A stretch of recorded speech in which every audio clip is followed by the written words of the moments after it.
sommes heureux aujourd'hui de pouvoir revenir après 5 années suite au lancement des premières assises des industries culturelles et créatives sous le haut patronage de Sa Majesté en octobre 2019. Nous étions pleins d'espoir avec de belles recommandations. Malheureusement, le Covid est venu freiner cet élan. Et aujourd'hui, nous sommes heureux de constater que malgré la crise, les chiffres sont plutôt positifs puisque nous savons que nous avons 33% de création d'entreprises en plus depuis 2019 dans ce secteur. Nous avons 20% d'emplois en plus, ce sont les chiffres officiels et ce sont des chiffres sur lesquels nous devons nous arrêter, nous devons prêter attention parce que nous sommes aujourd'hui dans une période où nous avons une préoccupation très importante qui est celle de la création d'emplois pour les jeunes. Toute opportunité, toute initiative qui peut permettre de renforcer la confiance, de créer de l'emploi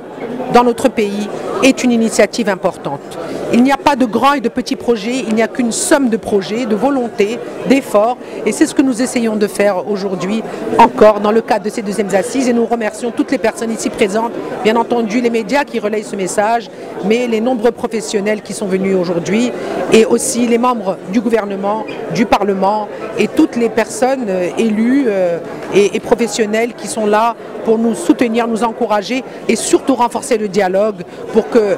les difficultés qui se posent à ce secteur, l'accès au financement, à la formation, l'accès à l'information soient levés et que nous allions vers une dynamique nouvelle. Alors ce sont des chiffres très intéressants que nous avons sur les tendances mondiales de ce secteur qui, je le rappelle, emploie le plus de jeunes de tous les secteurs qui existent dans l'économie mondiale. C'est celui qui emploie le plus de jeunes entre 16 et 30 ans. Et ce qui est très intéressant, c'est que 50% de ces jeunes sont des femmes. Et ça en fait le premier secteur au monde qui finalement exerce la parité en matière d'emploi. C'est une dynamique spontanée. Nous savons que c'est un secteur très attractif pour les jeunes partout dans le monde et beaucoup pour les femmes, en effet, qui sont travailleuses, qui sont rigoureuses et qui travaillent d'arrache-pied, comme les hommes bien sûr, mais il y a une force féminine dans ce secteur et je sais de quoi je parle. Après avoir créé cette fédération en 2017 et cette année à la présidence de cette fédération, je voudrais en toute humilité dire que nous sommes fiers d'avoir accompli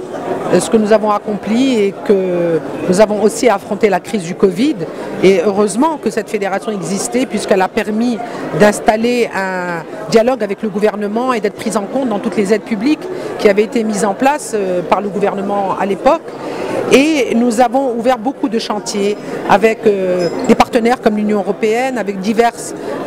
ambassades et représentants du corps diplomatique au Maroc,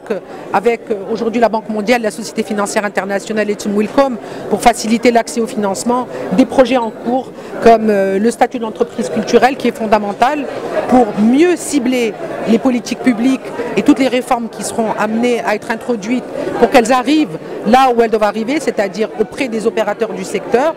et aussi travailler sur une proposition de loi pour le mécénat. Parce que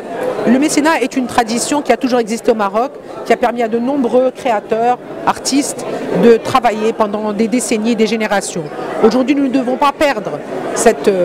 belle tradition au profit du sponsoring, qui est plus une approche commerciale, dans une approche win-win. Le mécénat est important. Il faut qu'on lui crée un cadre et cela rentre aussi dans le cadre de l'entrepreneuriat social qui fait partie des projets de ce gouvernement et pour lequel nous sommes en attente.